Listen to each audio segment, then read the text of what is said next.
പ്രിയ സജ്ജനങ്ങളെ, സദനമസ്കാരം. ഏകാത്മതാ സ്തോത്ര പഠനത്തിൽ നമുക്ക് ഇന്ന് ചിന്തിക്കേണ്ടത് വാൽമീകി മഹർഷിയെ കുറിച്ചാണ്. ഹനുമാൻ ജനകോ വ്യാസോ വസിഷ്ഠശുകോ ബലി ദധീജി വിശ്വകർമാണൗ പൃഥുവിനെ കുറിച്ച് വരെ നാം പഠിച്ചു. ഇന്ന് വാൽമീകി മഹർഷി തമസാ നദീ തീരത്ത് വസിച്ചിരുന്ന പ്രചേതസ് ഋഷിയുടെ 10 മക്കളിൽ ഏറ്റവും ഇളയവനായിരുന്നു രത്നാകരൻ.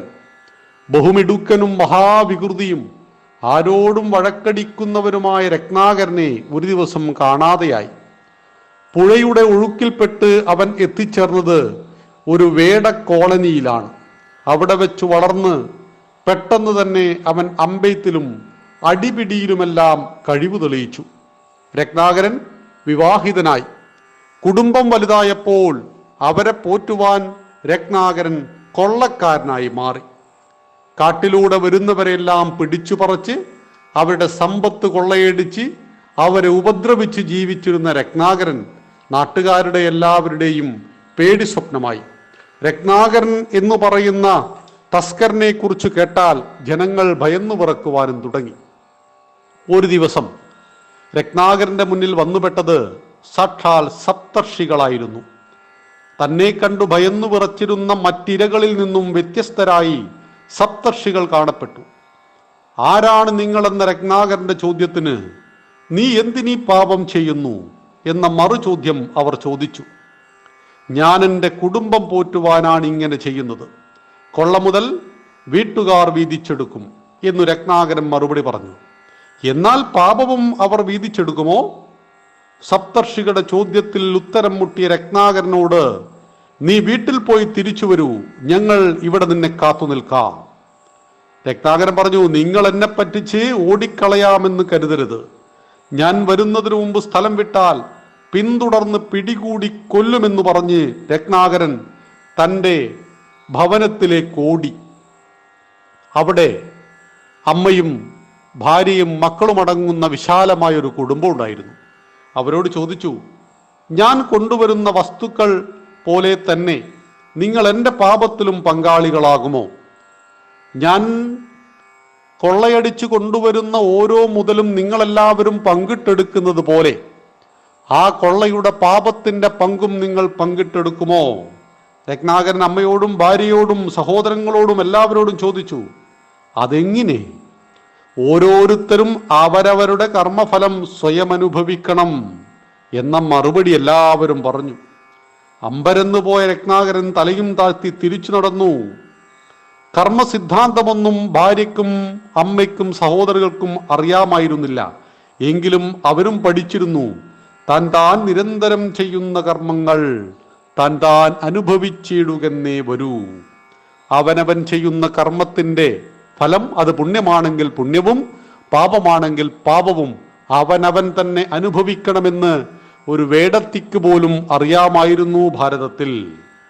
സപ്തർഷികൾക്കരികിലേക്ക് ഓടിയെത്തിയ രത്നാകരൻ അവരുടെ പാദങ്ങളിൽ വീണ് മാപ്പിരന്നു. തന്നെ രക്ഷിക്കണമെന്ന് കരഞ്ഞപേക്ഷിച്ചു. എത്രയോ തെറ്റുകൾ ചെയ്തു പോയി, എന്താണ് പരിഹാരം? എനിക്ക് പ്രായശ്ചിത്ത കർമ്മങ്ങൾ ചെയ്യണം. സപ്തർഷികൾ പറഞ്ഞു, തപസ്സു ചെയ്യൂ, രാമനാമം ഉച്ചരിച്ചുകൊണ്ട് തപസ്സു ചെയ്യൂ എന്ന് പറഞ്ഞ് സപ്തർഷികൾ മുന്നോട്ടു നീങ്ങി. രത്നാകരൻ രാമ രാമ രാമ എന്ന മന്ത്രം ഉച്ചരിച്ചുകൊണ്ട് ആ കാട്ടിൽ തപസ്സു തുടങ്ങി. ദിവസങ്ങളും മാസങ്ങളും കഴിഞ്ഞുപോയി. രത്നാകരനെ മൺപുറ്റ് മൂടി.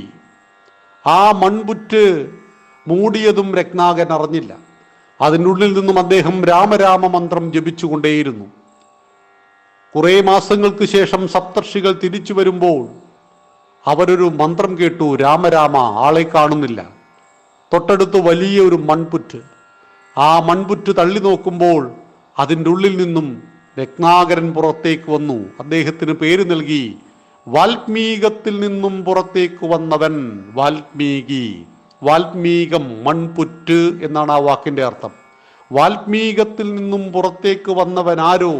അവൻ വാൽമീകി മഹർഷി. അദ്ദേഹമാണ് മഹത്തായ രാമന്റെ കഥ, ഇതിഹാസത്തിലെ രാമായണം നമുക്ക് നൽകിയത്.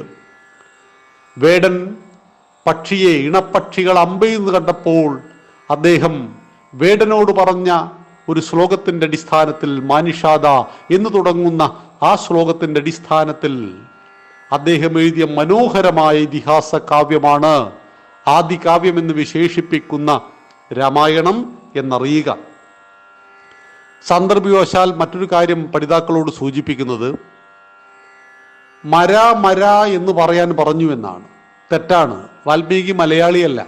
മരം എന്നത് മലയാളമാണ്. ഇനി രാമ എന്നത് തിരിച്ചു വായിച്ചാൽ മര എന്ന് പറയാം. രാമ, മര എന്ന്. മര എന്ന് പറഞ്ഞാൽ പോലും അത് രാമ എന്നായി തീരും. മരാമ രാമ രാമ രാമ രാമ രാമ എന്ന് തന്നെയാണ് വരുന്നത്. മര ഉച്ചരിച്ചാൽ പോലും ഒന്ന് ഉച്ചരിച്ചു നോക്കിയാൽ മതി. മര എന്ന് ഉച്ചരിക്കുന്നത് പോലും, രാമന്റെ പേര് തിരിച്ചുച്ചരിച്ചാൽ പോലും അത് രാമനായിത്തീരുന്നു എന്നാണ്. ഇവിടെയാണ് അത്യന്തം ദുരാചാരി പോലും എന്നെ ഭജിക്കാൻ തുടങ്ങിയാൽ മഹാത്മാവാണെന്ന് കരുതണം. അവന്റെ സത്യസങ്കല്പം അവനെ രക്ഷിക്കും. എൻ്റെ ഭക്തൻ നശിക്കില്ല എന്ന് ഭഗവത്ഗീതയിലെ 9-ാമത്തെ അധ്യായത്തിലെ 30-ും 31-ാമത്തെ ശ്ലോകത്തിൽ നമുക്ക് പഠിക്കുവാനുണ്ട് എന്ന് മനസ്സിലാക്കുക. അങ്ങനെ കാട്ടാളനായ രത്നാകരൻ വാൽമീകിയാകിയ ഐതിഹാസികമായ ഒരു കഥയാണത്. അതായത് ആർക്കും നന്നാവാം, ആർക്കും രത്നാകരൻ നിന്നും വാൽമീകിയാകാം. അയോഗ്യനായ ഒരു മനുഷ്യനുമില്ല എന്ന് മനസ്സിലാക്കണം.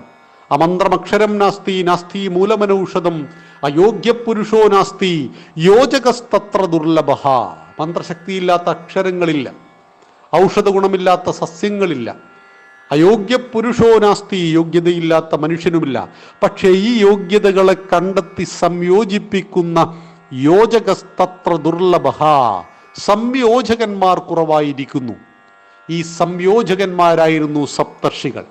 രത്നാകരന്റെ ഉള്ളിൽ ഉറങ്ങിക്കിടക്കുന്ന ഈശ്വര തേജസ്സിനെ ഉണർത്തിയിട്ട് വാൽമീകിയായി നമുക്ക് നൽകിയപ്പോൾ ഐതിഹാസികമായ ആദികാവ്യത്തെ അദ്ദേഹം നമുക്ക് നൽകി. ആ വാൽമീകി മഹർഷിയെ നമുക്ക് നമസ്കരിക്കാം. നന്ദി, നമസ്കാരം. വന്ദേ മാതരം.